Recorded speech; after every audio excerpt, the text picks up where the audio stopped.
Welcome to the BiggerPockets Money Podcast, show number 36, where we interview Jillian Johnsrud from Montana Money Adventures. It's time for a new American dream, one that doesn't involve working in a cubicle for 40 years, barely scraping by. Whether you're looking to get your financial house in order, invest the money you already have, or discover new paths for wealth creation, you're in the right place. This show is for anyone who has money or wants more. This is the BiggerPockets Money Podcast. How's it going, everybody? I'm Scott Trench. I'm here with my co-host, Miss Mindy Jensen. How you doing today, Mindy? Scott, I'm having a fantastic day. How are you today? I'm doing great. I'm looking forward to our interview with Jillian. Yes, I love talking to Jillian. She's so smart, and she has such a great story. Yeah, and she's very charismatic about how she presents that story, too. It's just really she's just a good way with words. I love her story because she doesn't start off from a place of extreme wealth or even comfort. She started off, she emancipated herself from her parents at age 18. She got married at 19. She had a fair amount of debt for a 19-year-old, but figured out a way to pay it off and started down this journey without a fancy job or a huge title. She was a waitress. She worked at Starbucks. Her husband was in the military. And they just continued on, and her story really proves that you don't have to be making six figures. Literally anybody can do this.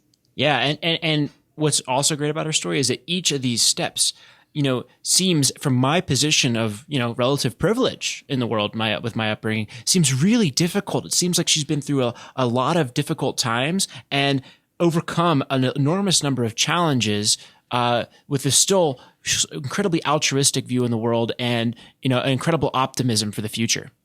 Yes. And, she doesn't have the perfect story. She's had some heartache, and she's continued on the path. She's continuing to soldier on. She doesn't use that as an excuse to just quit.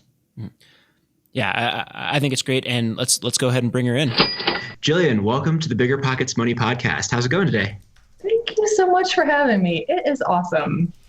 Awesome. Well, I thought we could just jump right into it. Could you kind of walk us through where you believe that your journey to financial independence began from the very beginning? Let's kind of start walking through your journey.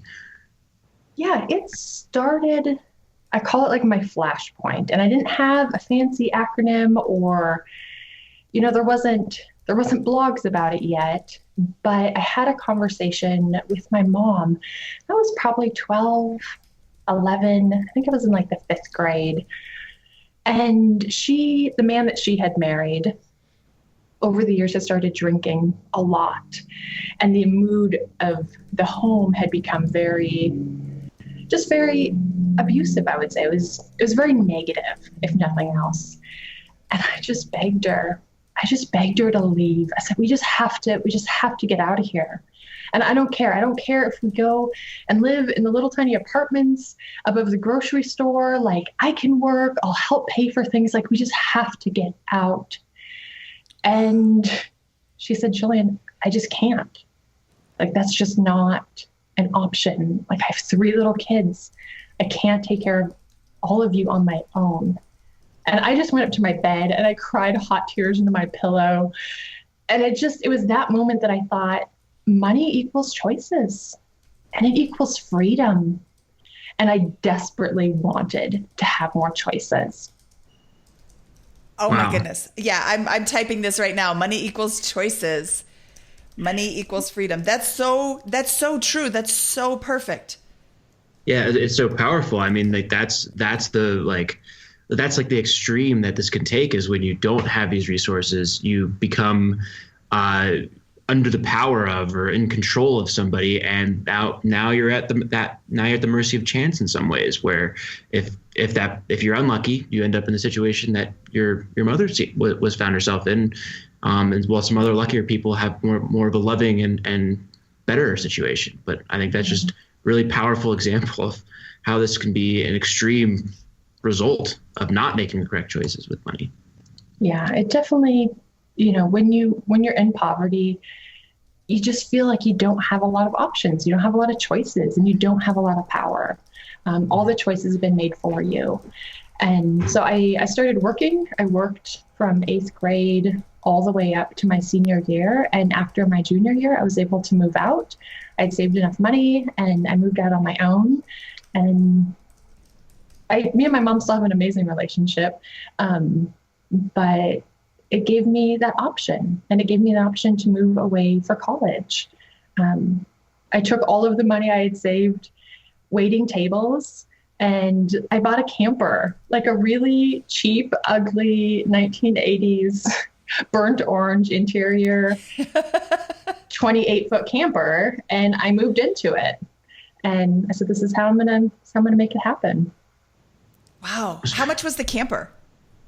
I think I paid $5,000 for it, which was an enormous amount of money. But by the time I had graduated, I was living on my own and I'd saved $8,000, which was just insane for me. Like, that was so much money, and it felt like so much opportunity because, you know, growing up, we were the family that, like, we never filled up the gas tank. Like, we always had like $5 for gas. And I remember, like, the very first time I had a full tank of gas in our LTD, and I was just beside myself with joy. So having $8,000 felt huge. And then being able to own my own place to live felt like I was invincible. Well, so let's walk through this. So in high school, you start waiting tables and you save up this $5,000, buy the camper, and then as soon as you have the camper, you move out of the household. No, actually, I moved out my junior year. Oh, so how did that work? I just left. I just left, and I lived with a coworker, and I lived with friends, and we rented an apartment. I don't know who the crazy person was that thought, yeah, let's just rent an apartment to like a 17-year-old and a 21-year-old and a 22-year-old. But they did. And so we had a place to stay. Thank goodness for landlords who don't do background checks. So what happened after this period? So you leave, you move out, you're still working and going to school. What happens next? So I met my husband when I was 19. We've been married for 16 years now, but I met my husband, and well, I felt like I was kind of on, like, things were getting better and better. When I married him, he had $45,000 worth of debt. And I was just like, oh, sweet baby Jesus, no, like, why? We're going so far in the wrong direction. And it turns out after we paid off that debt, so when I was 21, we had gone to apply for a house to see maybe we should buy a house. Like, that's what we do. As soon as we pay off debt, we buy a house. And in that process of applying and then running my credit score, the, I guess, debt collection agency found me, and I received my very first bill for $10,000. And it just, I think we all have those moments where we're making so much progress and things are going so great, and then all of a sudden we get blindsided. And it was honestly so discouraging because I felt like we were doing everything right. And then this, again, something from my past, like, came and was going to hold us back again.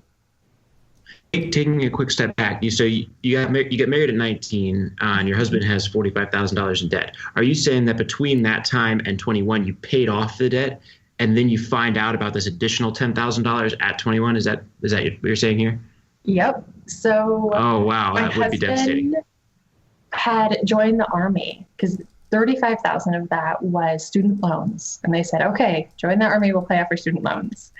And then he went to basic, and we saved every penny while he was gone. And we had been paying it off that first year of marriage, but we saved every penny. We took a little of his enlistment bonus, and we were able to pay off the credit card debt probably within the first 6 months of him finishing his basic training and his AIT.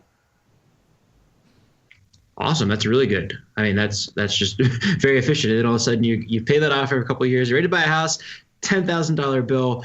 what do you do once you get hit with that news that you weren't expecting?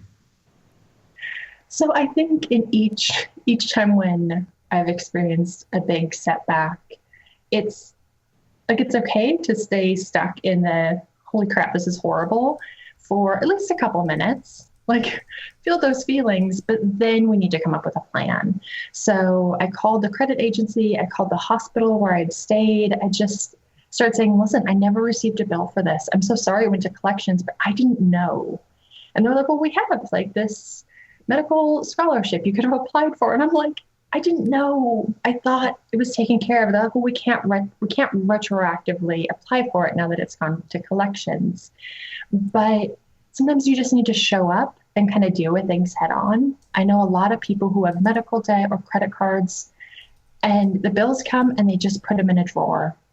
And the bills come and they just put them in a drawer because they're tired of seeing them stacked on the table. And it's so much better just to call, to like lean in and deal with it head on. And we negotiated that if we could pay it off in 6 months, they would cut it in half. And I was like, that we can do. We can do 5,000 in 6 months.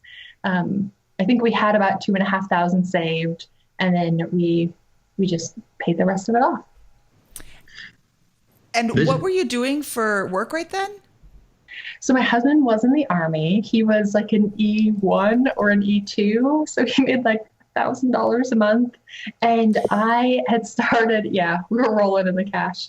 I had started working for Starbucks. So I worked for Starbucks for a couple of years. Okay. Also making like $12 an hour. Going back to the medical debt thing, this is something that a lot of people I've talked to who are just kind of getting started out on these things. Maybe they have bad credit score or whatever. A lot of it seems to be this medical debt that's stuck around for a couple of years that they forgot about, haven't looked at, haven't wanted to look at, didn't know about, whatever it is. There's this bad medical debt, and every time. I mean, I don't have data on this because I don't collect data on this subject, but every time I've talked to somebody and they've called to work out medical debt that's old, where they have maybe a bad credit score or something, they're able to negotiate a huge discount, often in the ballpark of that 50% reduction in debt. And it's just amazing that that phone call can be worth $5,000 an hour, for someone to just call, plug up the courage and go and see what you can do, because that collection agency is thinking you're never going to pay. They're thinking you're going to put it under your mattress and forget about it.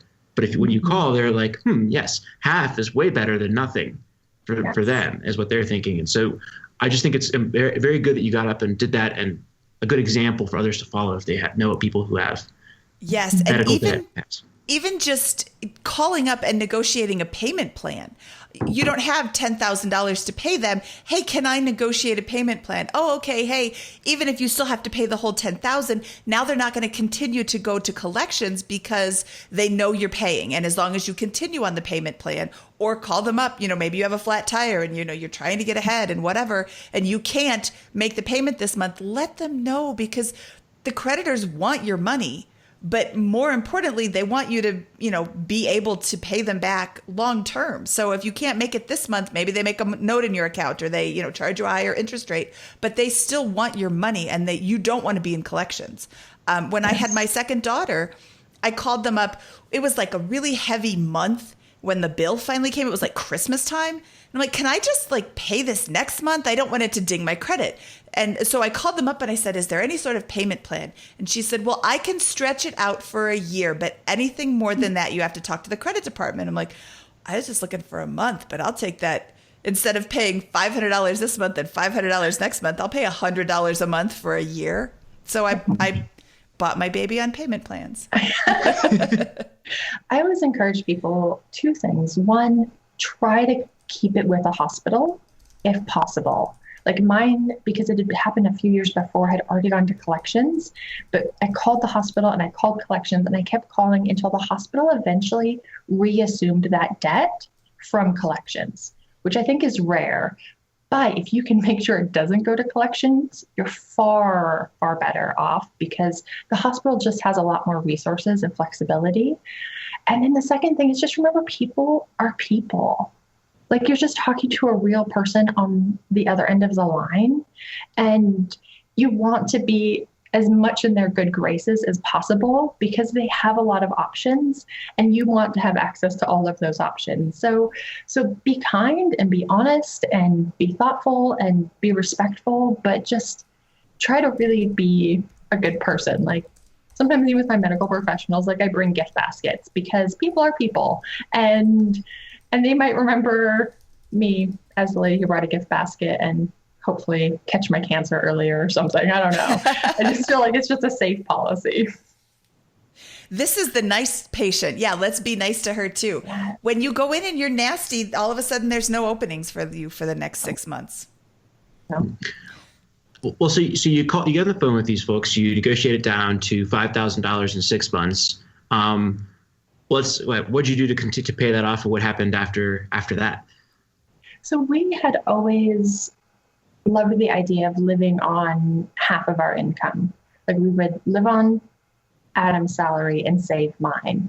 And we did this after the first year, because he pretty much went to school full time, and I just worked. But for the most part, we just lived on one salary. And then eventually, as he started making a little bit more money and I started making a little bit more money, we tried to live on about 80% of his salary. And I always say that the happiness is in the margins of our budget. There's so much joy in the money that we don't spend.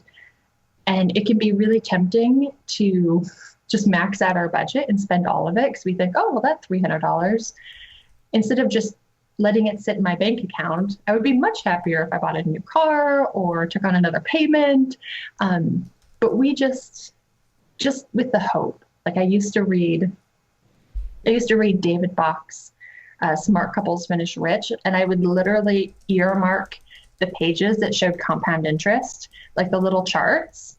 And every time I felt discouraged, I would go back to those compound interest charts and be like, okay, it's going to work out. Okay, it's going to work out. Like I just have to keep going. I'm wondering if there was maybe a couple of turning points here. So it seems like the first kind of interaction you had with money is understanding how a lack of money leads to a lack of control and real consequences from that. But somewhere in this, it sounds like you began reading books on wealth building. You just mentioned David Bach's Smart Couples Finish Rich. When did you begin reading those? And when, was there a mindset shift at some point in this where you weren't like, hey, I just need enough to get by, to I want to begin building wealth in a more serious manner? Yeah, I actually have a post about this on my site. It's probably the most popular post, but the worst advice I ever received. And it was when me and Adam had just gotten married, and I went to a bookstore with a family member, and we were kind of looking through the bookstore, and I saw this book about personal finance, and it was really expensive. It was like $18. And this was like 16 years ago. And it was an enormous amount of money for me. And I thought maybe this will pay off. And my family member said, oh, Jillian, don't waste your money on that. Like, just ask your uncle. He'll tell you anything you need to know, which is a joke because my uncle never taught me anything about money. Like it was very much a taboo topic. So I'm thinking, I don't really think that's going to happen. But I took that risk and I bought that first book. And I remember feeling so scared because that was so much money for us. And we were still trying to pay off debt. But it was a really, really simple book. It was just all of the basics of personal finance. It was how to start a budget. It was how to start investing, like where to save. But this was information I had never been exposed to. I had never learned. I had never saw anyone else do this. I was really good at saving during high school. I was the kid that my mom would borrow $20 from to like buy groceries or to make sure our water didn't get turned off. So I was good at like saving money, but not any of these grown-up things. So that was the first book. And I'd say that books are my highest ROI item I've ever invested in. Like it took a long time to kind of get over that fear, but yeah, now I read about 50 books a year. That's awesome. I love that quote. Books are the highest ROI item you've invested in. Yeah, I think that's fantastic. And this book, just to recouple, is David Bach's Smart Couples Finish Rich that you're referring to, right? This is the $18 book. No, it was. I don't think it's even in print. It was just a little family finance book. I ended up picking up David Bach's Smart Couples Finish Rich a couple of years later. And it was a great kind of well-rounded, comprehensive look at personal finance, stuff that like I had never done that stuff either. So after reading these books, and after getting married, you have all this debt, you have this disadvantage, a tough start basically to begin building a financial foundation, but you approach it basically right from the beginning with a mindset of building wealth and kind of putting these habits together with a kind of a long-term financial goals. Is that fair to say? I don't know if I would have even used the word wealth, because that seemed outrageous. Like that seemed like crazy talk. I just wanted a little bit more financial freedom. I just wanted a little bit more options, a few more choices. We had these really big dreams. We really wanted to adopt. We wanted to travel the world. I wanted to be able to pay cash for a house. Like I wanted the things more than wealth, which, I mean, growing up, we never like earned more than above the poverty line. And I just kind of had this mindset, like, I'm just never going to earn a lot of money. So I just really have to be smart with the money I'm going to earn, because I had mentally capped our earning potential and just assumed like that's not going to happen. So I need to be really smart with the choices I do have. Well, wait a second. If you don't make a lot of money, then you can't be financially independent. Isn't that what everybody says? You can't. So everyone would say, yes. So either you're lying about being financially independent, or you're lying about not making a lot of money, right? Or you somehow figured out a way to do this and buck the trend? There is a truth in the middle where sometimes you just have to do the best you can with what you have. And I think that creativity actually thrives in constraint. And having low income is definitely a hard constraint, but it allows you to be more creative and flexible and think outside the box. So we definitely had to do that. And I kind of have this, like, I don't know, I have a little bit of grit in me. And I was like, I'm just willing to work harder and to do things that suck more and to run longer than everyone else. Like, I'm not going to have those advantages. I'm not going to have those privileges. So I just have to double down on what I can do, which is suffer well and have fun.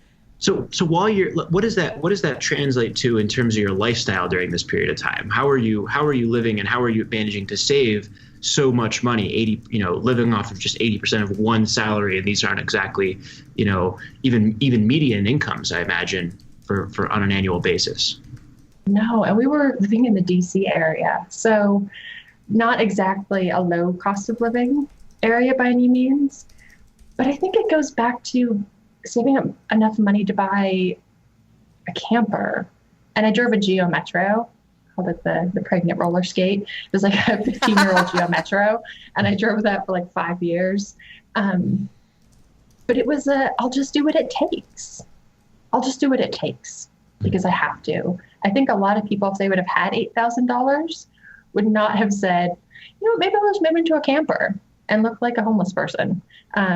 And drive this really crappy car with the hope that maybe one day this is going to give me more choices, because it's not guaranteed. It definitely did not feel guaranteed. So you were living in the camper in DC and getting No,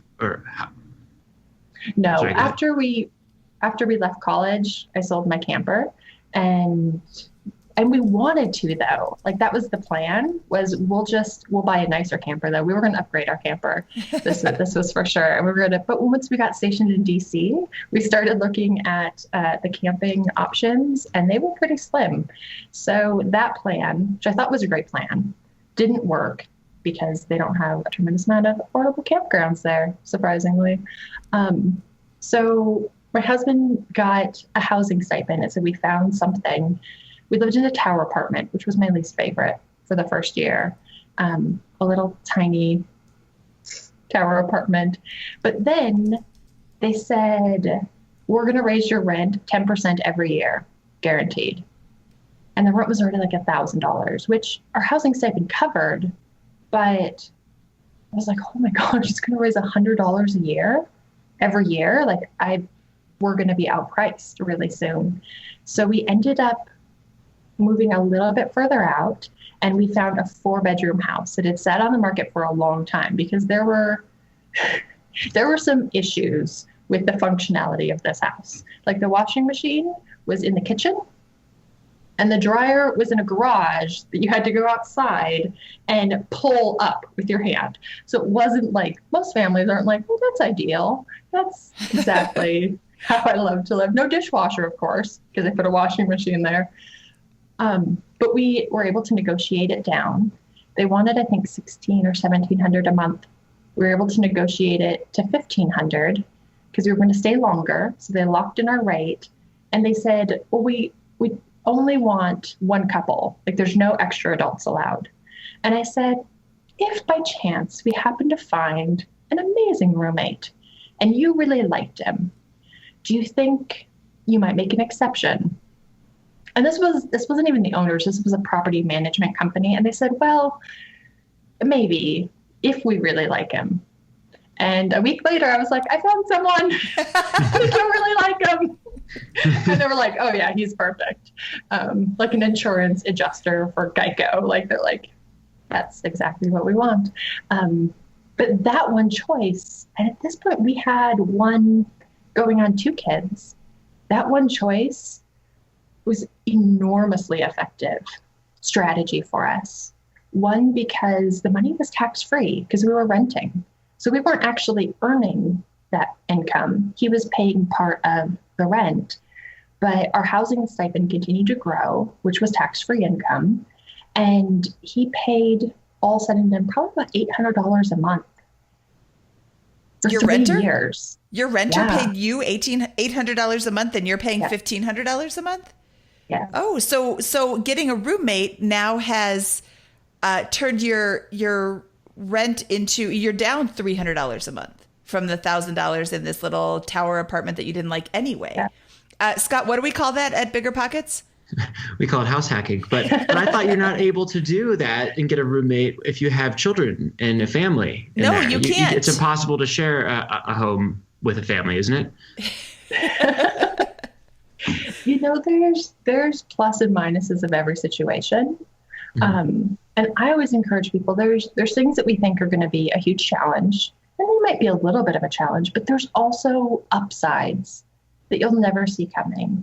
And there were so many benefits of just having another adult in the home was so great. Like there were so many bonuses to that. I've a person that I mentor started Airbnb being a room in our house, and she has a little kid, and so she had all these concerns. But she said, the thing I never expected that's been so great, other than all of this income and all these other benefits, are now I'm able to introduce my kid to all of these different people that we never would have had contact in. We're able to welcome in all of these different nationalities and races and people different socioeconomic status that don't live in our neighborhood. She's like, it's been such a blessing that I never anticipated that as being an upside. And I think that's true in almost every situation. That's awesome. Okay, so now you're living in DC, the DC area, in a very expensive cost of living, and you're you're using 80% of his salary and saving your salary. What are you doing for work in DC? So I did a couple things. I worked for Starbucks for a while, and eventually I got promoted to be a manager there, which I really liked. I was a youth pastor for a while, which was kind of fun. And then I did commission sales. And so I finished out that portion of my career doing commission sales. Oh, what were you selling? So at one place I sold mattresses and office chairs. So for the DC folks who wanted a $2,000 office chair, I was their girl. And then when we moved back to Montana, I went into commission sales again, straight commission, it's a little stressful, but I sold furniture. Super glamorous. Like, these were glamorous careers for sure. Yeah. I used to lay in my bed as a child and think, oh, I hope that someday I can sell furniture. Yeah. But I'm assuming you made good money. No. Oh. No. Okay. But for me, I thought it was amazing. But what most people would probably classify good money was not probably not the same definition. I probably cleared somewhere in the 30, 35, maybe my best year 40. But you're saving that, right? You're still living off of just his salary. Yeah. So that's a nice chunk of change to save. And this was a few years ago what were you doing with the money that you were saving? So when we lived in DC, I really, really wanted to buy a house. Like, that was my dream. I really, really wanted to buy a house. And we ended up renting for 10 years. So that didn't exactly work out. But we were saving really aggressively to buy that first house. And then we got the opportunity to move to Europe. And I always wanted to travel in Europe. Like, ever since I was 10, 11, I started buying these used travel books and highlighting them and like planning these trips in my head. It didn't seem possible at the time. But yeah, so we moved to Europe, and then I was like, shoot, we had saved, by the time I was 24, we'd saved about $125,000. Oh my goodness. Yeah. Holy cow. And you paid off $55,000 in debt. Yeah. So then you'd saved $125,000 on top of that. Yeah. Basically creating $180,000 in net worth. Yeah. Okay. Okay. And how many children did you have at this time? 2. 2 children. Okay. And you moved to what part of Europe? We moved to Germany, into Heidelberg. Okay.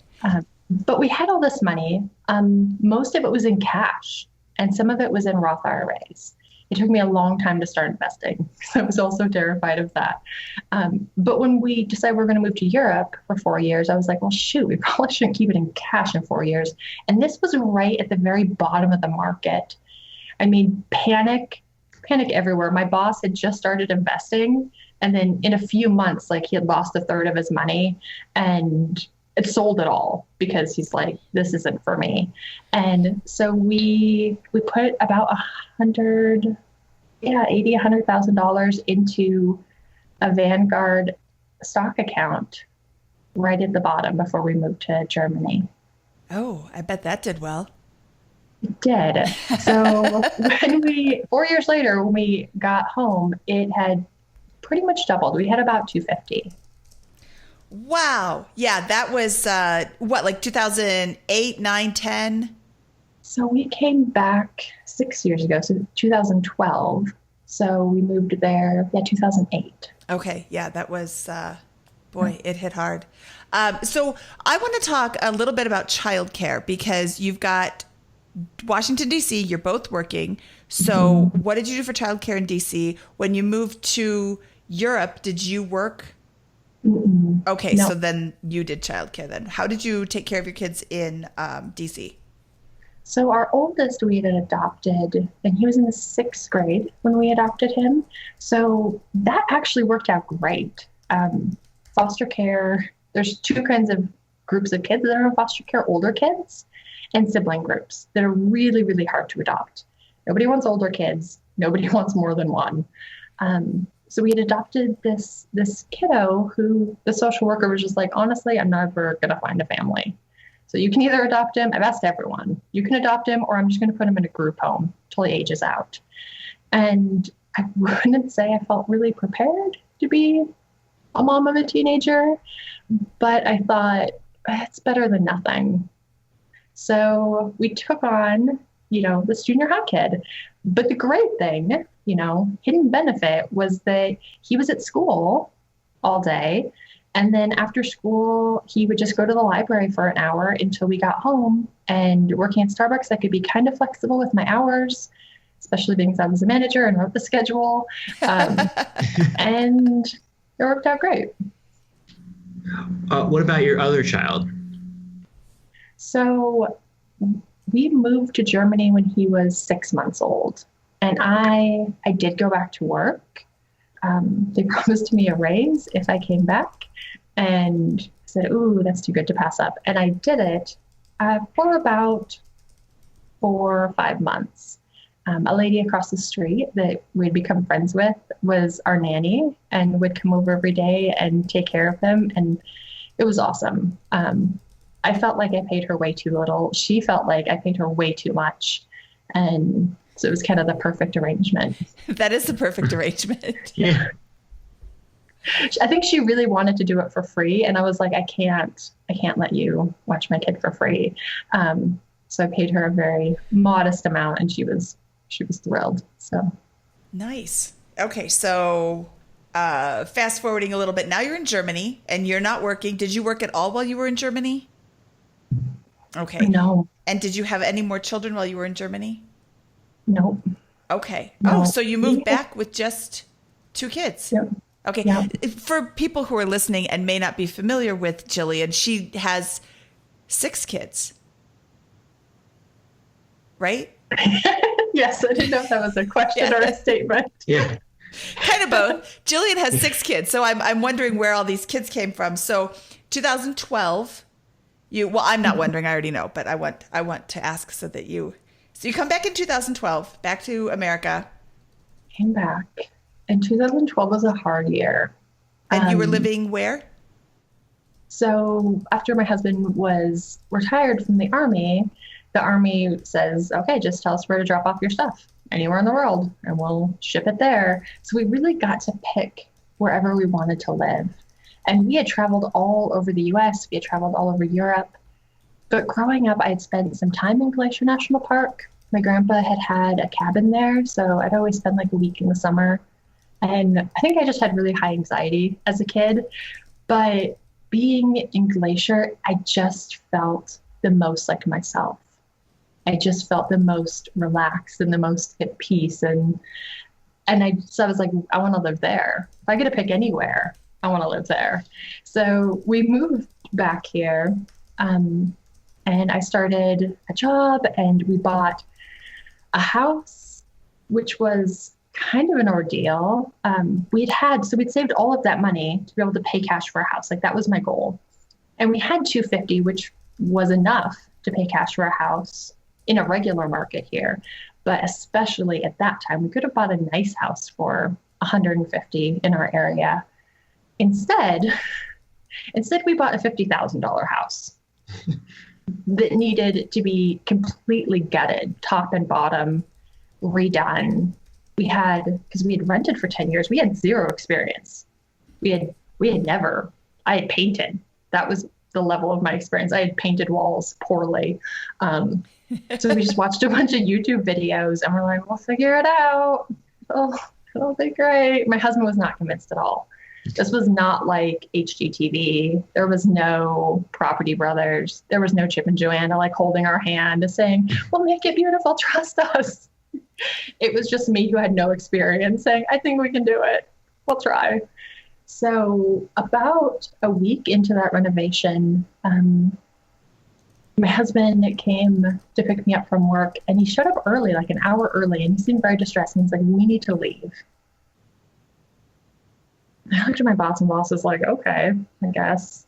I went and clocked out, and I saw this look on my boss's face, and I couldn't quite peg what it was. But as soon as we got in my car, Adam said, Mike has passed away, our oldest son. And I don't remember much about that week. We drove to Lincoln, Nebraska, where he was living. He was getting ready to go to college. He was 20 years old. But we buried our son and came home to a house that was half gutted. And I was in a brand new job. And of course, we just had to live through the renovation because we thought that was a good idea. So we had an air mattress and a fridge in the middle of our living room. And we just figured it out. Kind of. It was a hard year. Yeah, that's a hard year. I live in my flips too, and the beginning is kind of a disaster. Okay, well, that was my next question was where were you living during the renovation? Right in the middle of everything. Yeah, that's just devastating though. I mean, to have that personal loss and then come home and have just this empty workspace almost. I mean, well, it's and unbelievable. we had just moved here like 2 months before. Mm-hmm. So I left all of my friends, all of my connections, all of my community in Germany. And I was brand new. And I was like, hey, want to be friends with me? I'm really a hot mess right now, but I promise I'm awesome normally. So it was like the worst way to meet people because I was a disaster. And it was, thankfully there were a couple of really great people that were like, yeah, you're kind of a mess right now, but we'll hang out with you anyways. So what what happens next then? Do you just kind of pick up and keep going with the project and with work and all that? Yeah. So we finished half of the house and we lived in the top half, which our house is about 1,700 square feet. So maybe like 750, which for the three of us was fine. And I kept working and my husband didn't find work because we're like at the tail end of the recession at this point. But we had saved all of this money to buy cash for a house. So I said, well, we should just buy another house. Like that makes sense. Except all of my coworkers, it's easy in hindsight to be like, oh, that was such a smart decision. All of my coworkers thought that was a horrible decision. They all thought this was a huge mistake. They all felt like, why are you doing this to yourself? And I think that a lot of us who have different goals and different ambitions and like a different purpose bump up against that. Like, why would you do this to yourself? Why would you put yourself through this? Like, why are you working 9 hours a day here and then going home and renovating till 11 o'clock and then coming back and doing it all over? And you're going to buy another one of these? Like, have you not learned your lesson? This is horrible. And I remember my boss saying, like, aren't you scared? Like, aren't you scared that that's not going to work out? It just seems like an enormous risk. And at the time, and even more true today, I said, if I could buy 10 of these houses, I would. Like, that's how confident I am that this is a good decision. And so we refer to it as Yellow House. So we bought Yellow House and renovated that one. And it was also the house that like everyone had passed on because there was just too much wrong. There was 27 breaks in the water lines. The furnace wasn't working. Furnace was broken. The water heater was broken. It has flat roofs that were leaking all over the house. And it was outdated and ugly and just a disaster. So yeah, a lot of people looked at that house, which is funny because now we're in kind of a small community. And when people find out we own that, they go, oh yeah, we looked at that house. We passed. Yeah. So yeah, we're the suckers who bought it. So how long did it take to renovate the first house that you were living in? Did you just renovate the top half and then move on to Yellow House? Yep. Okay. What did you pay for Yellow House? Yellow House, it had sat on the market at 130 for a while. They dropped it to 100, still couldn't find a sucker. And then in kind of a last ditch attempt, because at this point, you have to understand all the investors were tapped out of the market. They had spent all of their money on the good deals a year ago, 2 years ago, 3 years ago, and there just wasn't a lot of people who had the cash left. So we offered, I think they asked 80 and we offered 73 and a half and got it. We kind of had this idea, we did it with all of our houses, like make it minimally viable. So we fixed all the things that had to be fixed. We put in a new furnace and a new water heater and that was great. Actually, all of the things in that house, sometimes people are scared to take on houses that they have issues that they don't know how to fix. But the flip side to that is you don't have to fix it. You can just hire someone to fix it. Like we did not install a furnace ourselves. We did not fix all the water leaks ourselves. Like we found someone and they had it done in about 2 weeks, which was minimally viable. The kitchen was still like straight from the early 60s. none of the flooring matched, but it was good enough for someone to live there. So we got someone in there probably about 2 or 3 weeks. How much did it rent for? Initially, it was really cheap because we just wanted to find someone who would be good. So I think we rented it for like $600 or $700 a month, but we paid half cash for that. So our mortgage on that place is $189. Today it rents for $1,250. Oh, that's awesome. And have you done anything else to it since Yeah, then? Does the flooring match? Yes, over the years, we have project by project. Like we swapped out the kitchen, we swapped out the flooring, we repainted it all, we put in new trim. Just as we've had the cash, we've slowly improved all of our properties. Okay. So now we're back to, we have 2 houses now Yes. and 1 child.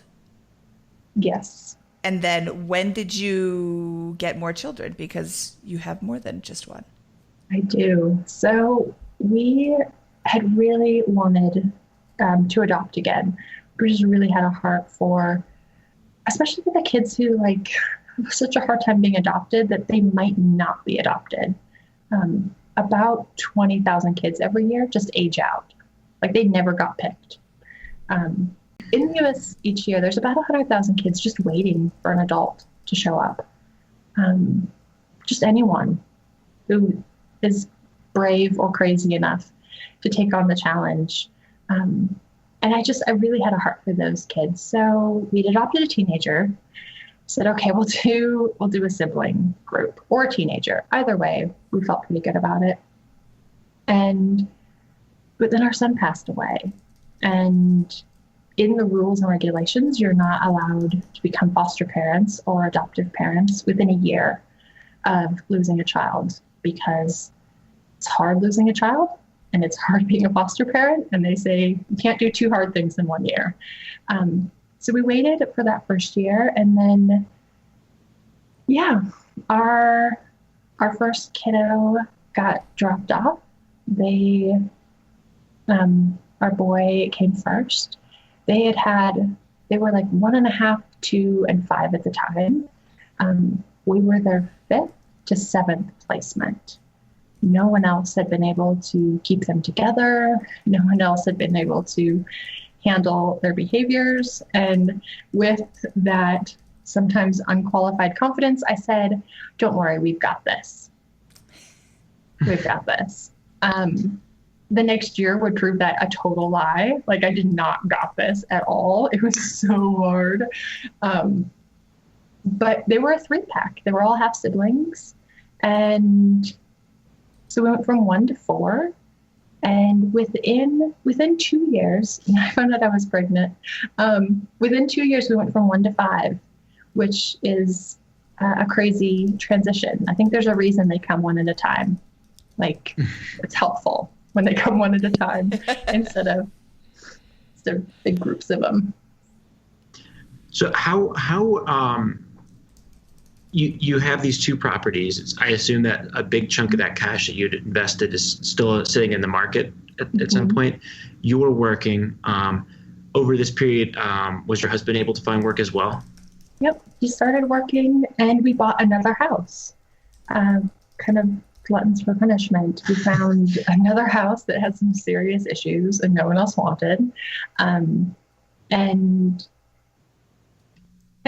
that made for 3 houses. So to recap here, you moved back in 2012, and within 2 years you have personal tragedy. You go from 1 to 5 children, and you go from 1 to 3 houses. Yeah, they were busy years, and we're both working full time. They were busy years. They were busy years. I've lived that year without 5 children, and they're busy's an understatement. Yeah. So you bought your 3rd house. Was this also a fixer-upper? Yes. Of course. We don't buy anything but fixers. So what did you pay for this house? So this one, I believe, was selling for $110. We ended up taking out about $100,000 mortgage on that one. Okay. And what was wrong with it? What was wrong with it? This one had probably the most difficult problem to solve, and anyone who's encountered this knows to like run the other way. But it had a basement that leaked because of a high water table, which is an ongoing and difficult problem. It has 3 sump pumps, but what had happened that while it was in foreclosure is they turned off the power, ergo they turned off the sump pumps, and the whole thing filled with water, like a lake in the basement. Yes. My neighbor has this house. It's difficult. It's still difficult. Like we have to be a little proactive about funneling the water away from the home. And it was built, this one was built in like 1980, and they had changed nothing. From 1980, nothing had changed. Every door, every piece of trim, every paint, like nothing had, the kitchen, even perhaps the shingles on the roof were the originals. It needed a lot of love. So how do you solve the water problem? I mean, you just keep the pumps working at all times and make sure it's insulated and watertight. Yes. Is that? It is the whole neighborhood. For the whole neighborhood, it's a difficult problem. What's really helped is making sure we channel the water away from the house as far as possible, like drain, like gutter extenders, and the whole front yard becomes a lake. So we have to use like a front yard water pump to pump it into the storm drain. Between those two things, there's still some water. Occasionally, if all the houses floods, theirs is going to flood too, a little bit. So the basement's not finished then? It is finished, but with concrete floors. Okay. So we've kind of made it to where, if there's like 1 cup of water that comes in, it's okay. But yeah, probably every 2 years, there's 1 or 2 cups of water that trickle in. Okay, well, that's not so bad. So what's the like? I mean, it sounds like this is when you begin really accelerating from a financial perspective. Is this period of time where you bought 3 properties? What and it sounds like we're hitting about 2014-ish right now. Is when this 3rd property was coming in 2014, 2015. More around there, yeah. So what happened in the years since, and what at what point did you kind of think, hey, we're approaching financial independence, financial freedom? So I had set our financial independence goal initially at 60, and then 55. 60 what? 60 years old. Oh, I see. Yeah. And then like 55, and then I was like, ooh, maybe 50. Like that sounds awesome. I just didn't have, like, I was going to do everything right. I was going to do every single thing in my power, but I didn't have high expectations. I never would have thought like, yeah, by like 32, that's totally reasonable. That seemed ridiculous. So but I knew that like we were growing our financial independence. My husband got a military pension, which was like $14.50 a month. So not a huge amount of money, but a good chunk. And we had health insurance. And then we were able to pay cash for the house. I'm like, well, that really helps lower our expenses.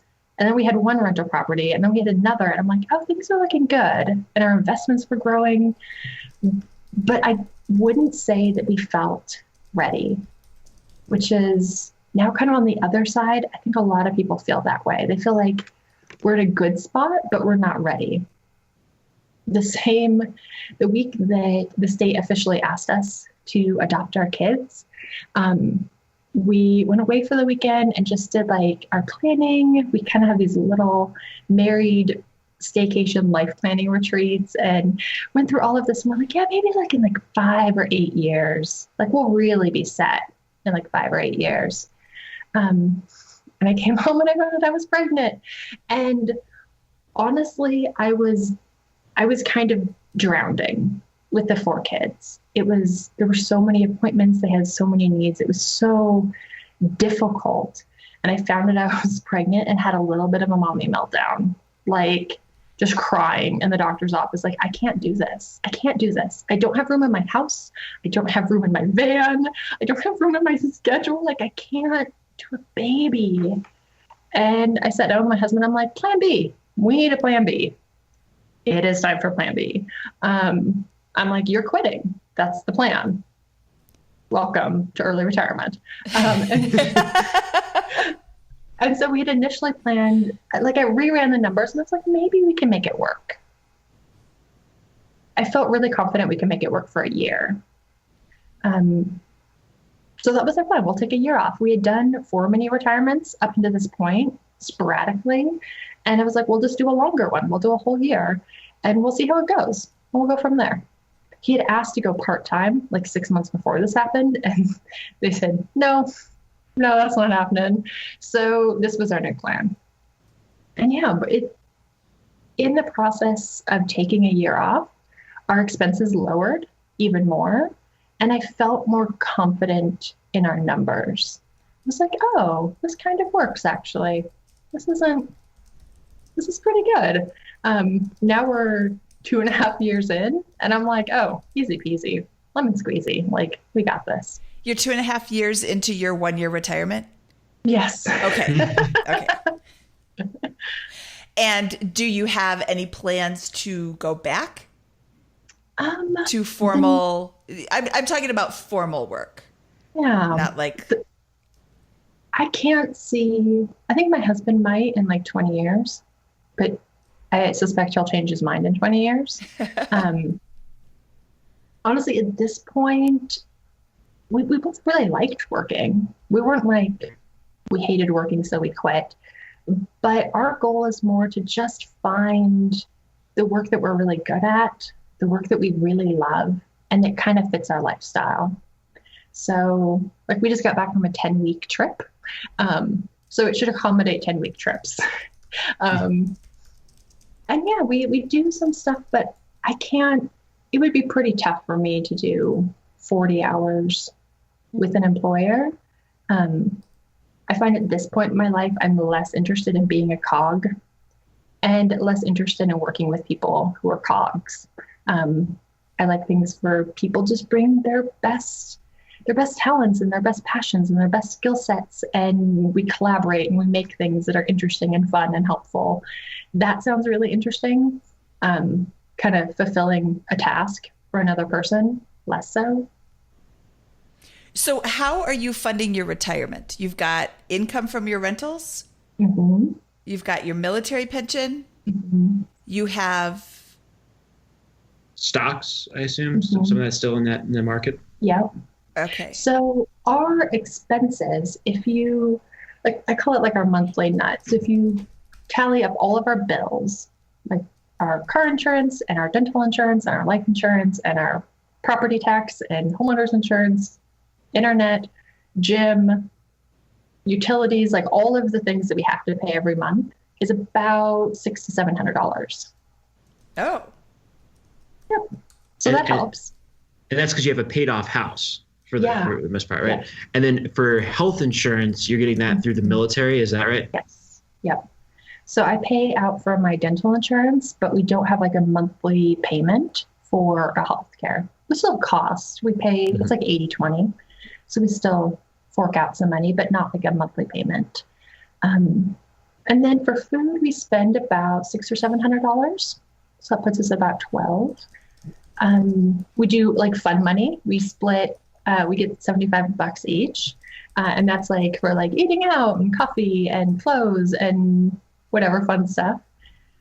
But after that, we just don't spend that much money. Like I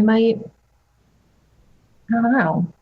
Well, it seems like the reason why you're able to do all this is because you have very low housing and transportation expense. You have paid off car, paid off house, no monthly outlays for those. So all this other stuff really isn't what is most Americans are spending money on.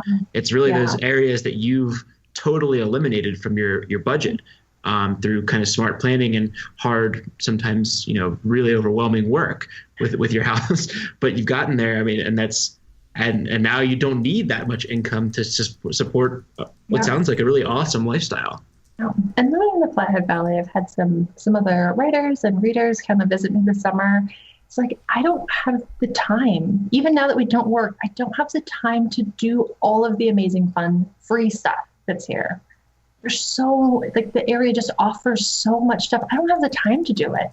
So I can't pack any more fun into my life. Like, we've already kind of maxed out on the fun and entertainment. So normally our spending comes to under $2,000 a month. And not that we're like particularly careful or frugal, I would say. We have a really awesome life, and I don't feel the need to spend more to prove that. Mm-hmm. That's really good.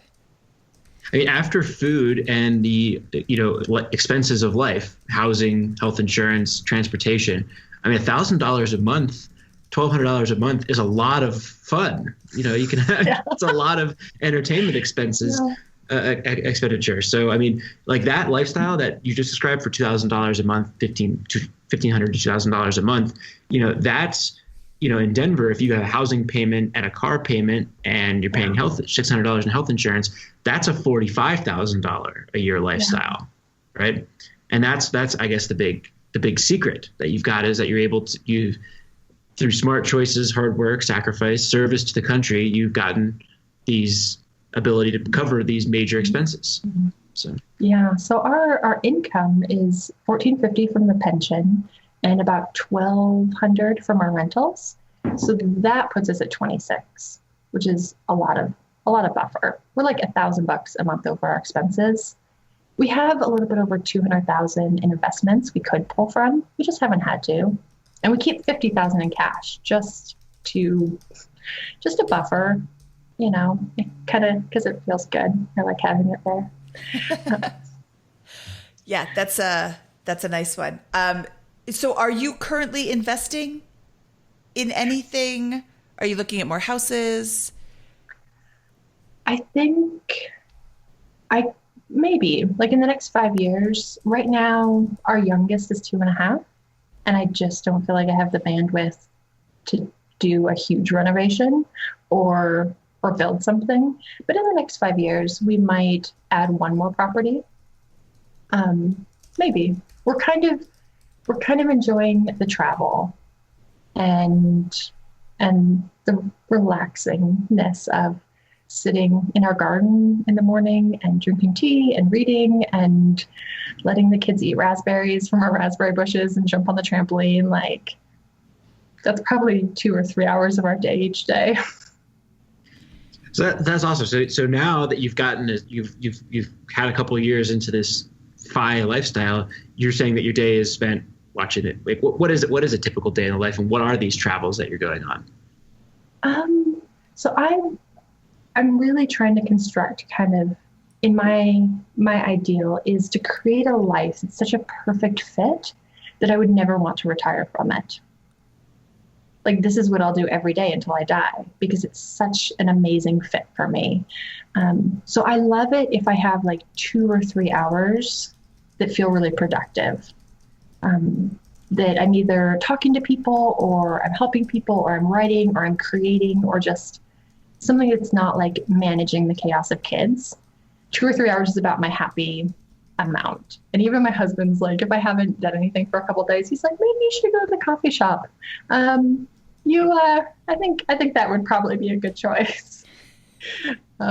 We try to exercise every day. We try to spend time outside every day, and traveling. Like I said, we just did a 10-week trip in our pop-up camper. And we did 10 national parks, and it was amazing. Does a camper sleep 7? It does. Oh, wow. It does. I know. All 7 of us, which is a great experience in separating your wants from your needs. Because apparently we need that, which is like, apparently we need at least 150, 200 square feet. The 1,700 square foot house we live in, apparently 1,500 of that is just want. Yeah. It's just luxury. Oh man. Unnecessary. Wow. Yeah. Wow. So 1 week in every national park? We divided it up a little bit different. Like when we did Arches and Canyonlands, like we did like 4 days between both of those. Some places we stayed a little bit longer. We also did Disney for like 3 days. We went down to San Diego Zoo, did that for 4 days. Wow.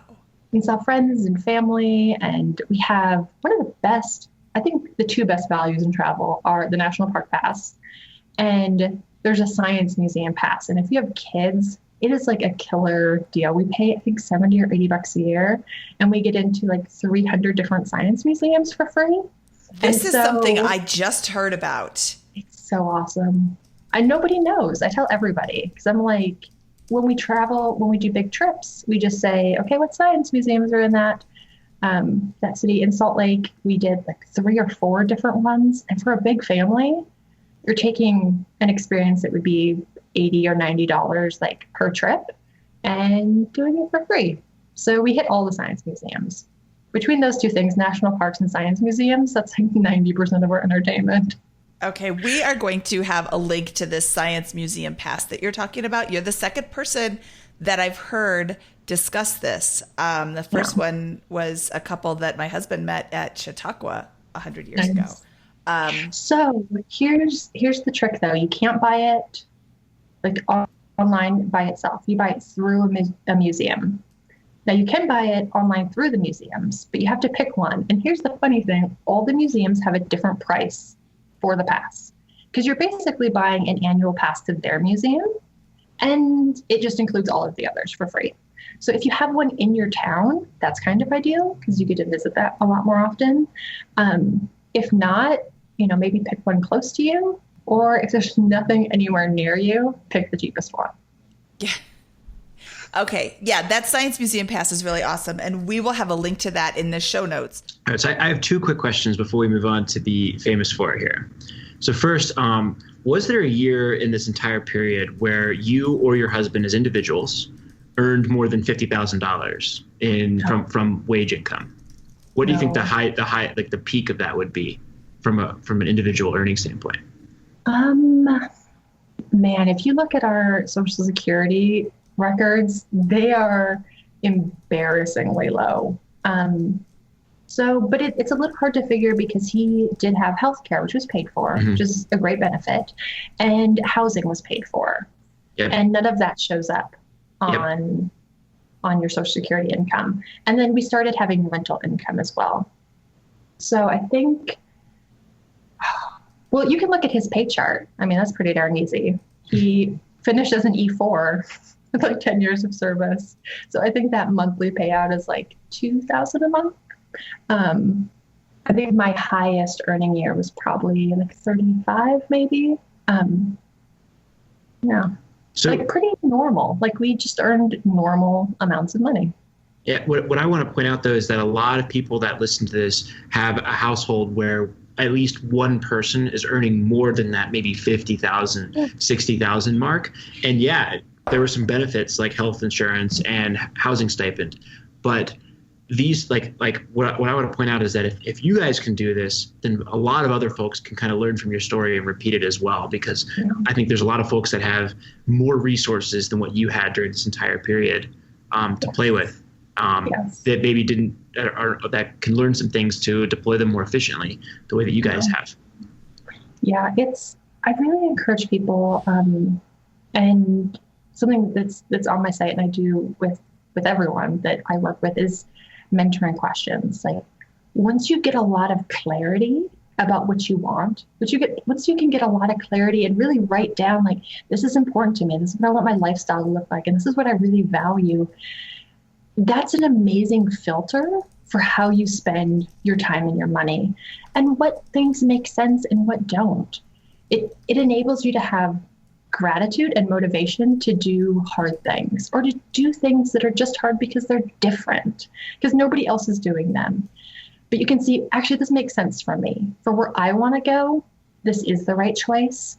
And we really need that confidence to walk forward in those things that like none of our friends are doing or other people actively think is crazy. Like when I had a relative walk through our house, our $50,000 house, before we bought it, which was a mistake. I should never have let any of my family see the house.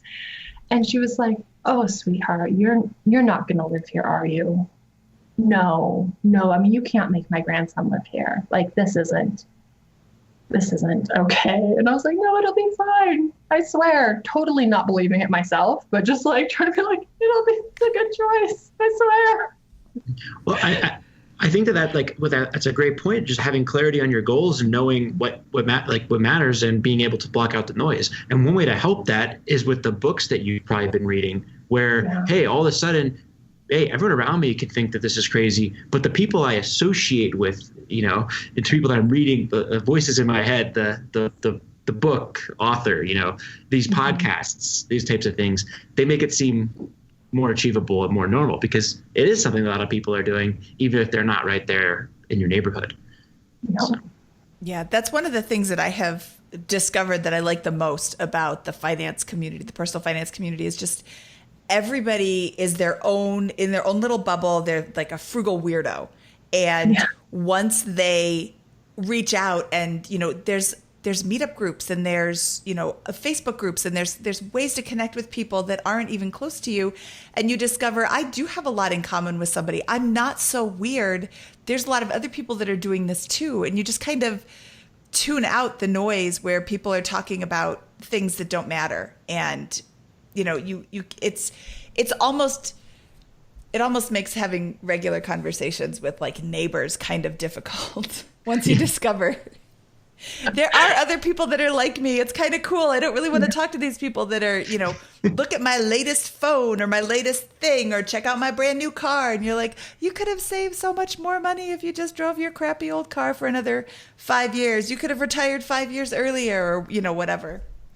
I still have my Honda Civic that's 18 years old that we bought when we lived in DC. It was like a few years old then, and I still drive it, and it looks bad now. Like, I'm not going to lie. It is a hoopty as the day is long. I went to have the tires changed, like snow tires to regular summer tires, because I live in Montana. We need snow tires. And the poor guy, it's like this 24-year-old guy comes out because he has to get in my car to bring it to change the tires. And he has this look on his face like, "Oh, sweetie, I'm so sorry. I'm so sorry you have to drive this car. Like, you look like a nice person who needs a nice car." And I didn't know what to say because it was really awkward. But in my head, I was thinking, dude, it's okay. I'm rich. It's okay.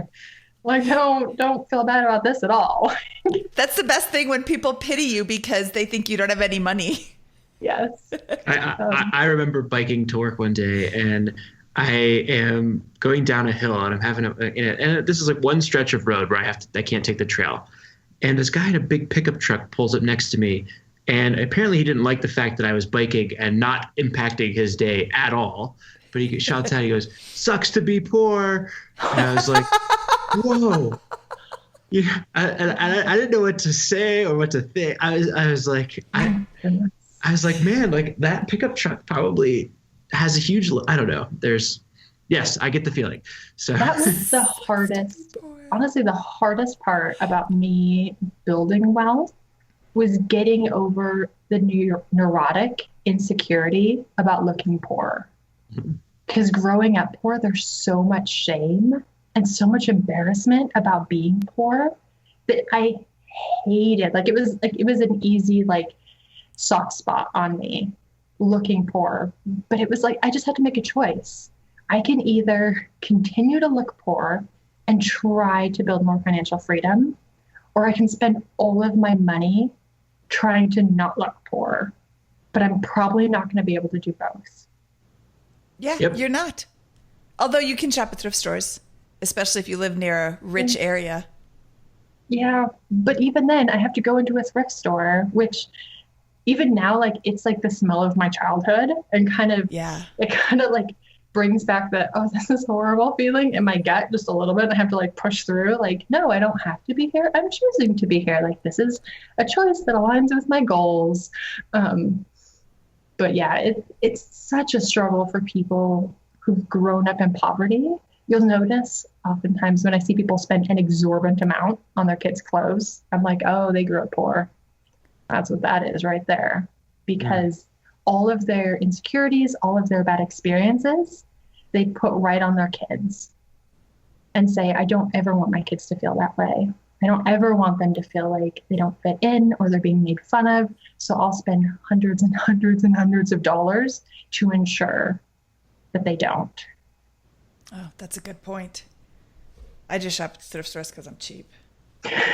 And I grew up, going to garage sales. I thought everybody shopped at garage sales. Apparently that was just me. What do your kids think about your situation? Do they, you acutely were aware of growing up in poverty. Do your kids feel the same way, or do they understand what it is that you've done and like, hey, we're actually like pretty well off. We just choose not to, Yes. spend lavishly on all these different things. So our kids, we really try to involve them in the process and explaining how our choices have given us more options and more freedom, that both parents can go to a parent-teacher conference and we can take off for 10 weeks and travel the country, and making sure they don't assume that that's normal, because it's not. It's not normal that we have this kind of flexible lifestyle. And we really try to involve our kids in the rentals. So we kind of have a system, 0 to 5 in our house is learning how to work. And then 5 to 10, it's learning how to spend and manage money. And then 10 up is learning how to invest and grow your skill set. So our oldest just turned 10. So I'm like, okay, now, they've already been helping us with the rentals and learning what that's about. And now we're going to start investing and growing your skill set. So you get to try more things. You get to try to make graphics on Canva for me, and you get to try to lay flooring in our rental, and we'll pay you, and you get to invest in a Roth IRA because now you're 10, and that's what 10-year-olds get to do. I love it. I love it. Okay. Is there anything else you would like to add before we move on to our famous four? I don't think so. Okay. It's time for our famous four questions. These are the same four questions that we ask of all of our guests. There's actually 5, but we still call it the famous four because we're clever like that. The first one, what is your favorite finance book? You can have more than one. You're a big reader. I am a big reader, and I have different ones for different people. I love making book recommendations for people. It's like my favorite. If you follow me on Twitter, like I mail a lot of people books. So I'm like, oh, you need this book if you're talking about this. I really, for comprehensive kind of financial education, I kind of still go back to the David Bach Smart Couple Finish Rich. I think is really well-rounded. I just finished Kate Flanders' book, The Year of Less, which isn't exactly about personal finance, but it's very refreshing.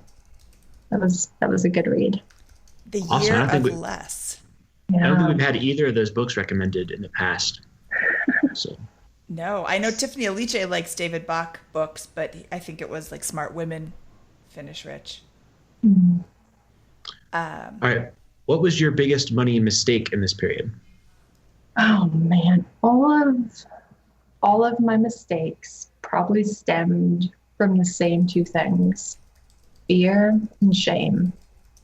Like anytime I made a choice that was based on fear or shame, it just never ended well. And there were big ones, like I didn't start investing till probably too late, later than I could have, because I was scared. I didn't understand it.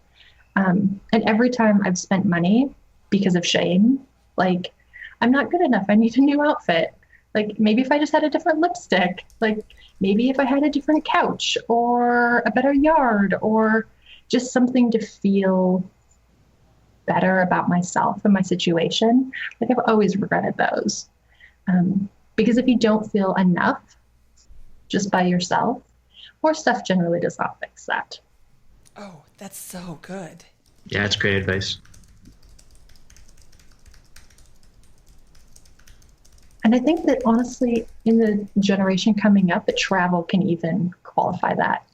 People see everyone else's vacation photos and their trips, and they think, my life's not good enough, and I'm not good enough. And if I just had that, then I would be happy, and I'd be healthy and whole. And so they put vacations on credit cards, and then you just come home and you have credit card debt. Yeah, that's not going to help anything. Yeah. What is your best piece of advice for people who are just starting out on their own journey to financial independence? I think we've covered this a little bit, but know your goals. Because once you know your goals, you can filter a lot. And there's something I work with all the people that I work with or mentor, is that there's helpful ideas and there's unhelpful to your goals. So sometimes general advice or things that actually is helpful for one person isn't helpful for you and where you want to go. And the only way you can filter that is knowing where you want to go. It's the only way you can decide how you should work your schedule and your time and your money is knowing where you want to go. And honestly, that's the helpful and unhelpful. It can be tricky to figure out like what mindsets are really helpful for me moving forward and which ones are holding me back, especially if it's been a mindset that's been passed down to us by people that we respected. And that mindset worked really well for them, but it doesn't work for where we're trying to go. Yeah, I think that's really good advice, because I think there's a lot of, I don't want to say, I'll use the word zealotry sometimes in the personal finance community about the right way to do very specific things. And that does not apply. But if you just kind of listen without having your goals kind of in your head, you might end up working towards someone else's goal instead of your own goal, which it sounds like you have avoided successfully. You're like, I know exactly what I want. I don't need to get to this 25 times my annual expenditures. I need to get to this goal for my lifestyle, for these needs now. And I've built a system that is very sustainable for that. And the rest of the advice in the financial independence community, all these rules that they have simply don't apply, because I'm very clear on that. Yeah, there were a number of people when we jumped off that were like, "Oh, sweetie, you're not ready. I wouldn't do those numbers. Like, you should just keep working a few more years." And it's been amazing. It's been amazing. Like, I would never have traded these last couple of years for 2 more years of salary. Mm-hmm. And you have 2 years of expenses in cash, you mentioned, like ready to go. Like, who's at risk in the situation? So I think that's great advice. And I am a big goal setter. I have a sheet of paper with my goals every single day, and I'm like, hey, here's the things I need to do to work towards the goals in these different. I'm very organized about that, so I love that advice. Mm-hmm. All right, last and most difficult question of the famous four: what is your favorite joke to tell at parties?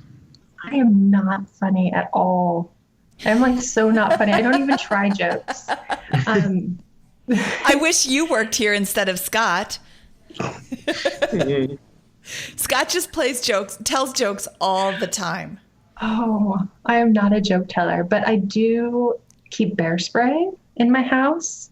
And when people want to talk about Montana, I usually talk about bear spray because they find it amusing that there is pepper spray that stops grizzly bears, or it pissed off grizzly bears, which is hard. They're hard to deter. So non-Montana people find that amusing. And that's like my only amusing tidbit. Well, I'll brag about one I had the other day with Josh Dorkin here. So Josh is on a trip to Alaska, and he takes a picture of some bears that he sees across a river. He says, "Oh, look, it's unbearable out here. How beautiful it is," or something. And I'm like, that's terrible. I retort back with, "That looks like a true Kodiak moment." So. Oh my goodness! I'm not punning either. I can't do puns. I can't do jokes. All right. Know your strengths. That's not mine. Well, fair enough. Okay. Where can people find more about you, Jillian?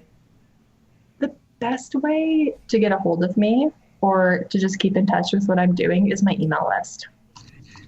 And it's kind of like my secret blog to my readers. because I feel like those are really my peeps. So I write all of the stuff that I would never publish on the internet. I just email to people because I just pretend that I'm writing an email to a friend. And so I just tell them what I would tell my best friend. Yeah, I love it. You can always hit reply, and I answer every single one of those emails. Other random emails, I'm like 70%. Other even more random emails I delete. But if you're a subscriber, I feel like we're already friends. So of course I'm going to respond to your email. I emailed you as a friend. You're emailing me back as a friend. Yeah, but all my stuff goes through there. Okay, and how did somebody get on that list? If you hit my website. Which is? Try to make it pretty easy. Montana Money Adventures. Montana Money Adventures. Yeah. And Google will accept a lot of variations of that because apparently there's not a lot of other people in Montana writing about money and adventure. Okay. And like I said before, we will have links to all of these things on our show notes at biggerpockets.com/moneyshow30. Jillian, thank you so much for your time today. I really appreciate you taking time out of your very busy day of drinking tea. This cut into my garden time. Cutting into your garden time. I was sitting in the garden and then I realized, shoot, we're video recording this. I have to put on lip gloss and I cut it short. But this was delightful too. Well, now you can go back out to your garden. So we will not keep you any longer. Thank you so much. Yeah, thank you. We'll talk to you soon. Bye. Bye. All right, that was Jillian Johnsrud from Montana Money Adventures. What'd you think, Mindy? Oh my goodness. I love talking to Jillian. She is such a genuinely warm person. Yeah, she really is. I mean, and you can tell, like, she has embraced a lot of challenges that, you know, some people wouldn't take on, right? I mean, she adopted a whole group of siblings there that, you know, really made the whole group. What do you mean? No, I'm laughing at the way you said that. But yes, adopting one child can be difficult, especially when you're not getting them as a baby. I don't actually know if that's the right way to say that, getting them. If you are adopting. I mean, that's what I say. My sister was adopted and I say we got her when she was 8 months old. Oh. So I don't know if that's appropriate or not, but I'm not being rude. I'm just saying, you know, when you adopt as an infant, the infant hasn't had a chance to make a lot of connections. And when you adopt as a young child, they have these experiences that have shaped them already. So, you know, adopting one as a child is going to be a challenge, can be a challenge. It doesn't always have to be a challenge. But adopting three, I mean, that's a really amazing thing that she was able to do for these children. Yeah, and going from 1 to 5 children in 2 years is a heck of a lot to handle and moving towards FI during the whole time. I mean, it's a very impressive emotional and logistical challenge. Challenge is a good word. When I hear logistical, I always think it's a logistical nightmare. And this is a logistical challenge. Yes. And you know what? I love what she said. I'm trying to create a life that is such a perfect fit that I never want to retire from it. I really can't top that. Awesome. Okay. This show was, edit that out, Dave. Okay, Scott, shall we get out of here? Let's get out of here. Okay, from episode 36 of the BiggerPockets Money Podcast, this is Mindy Jensen and Scott Trench. Over and out.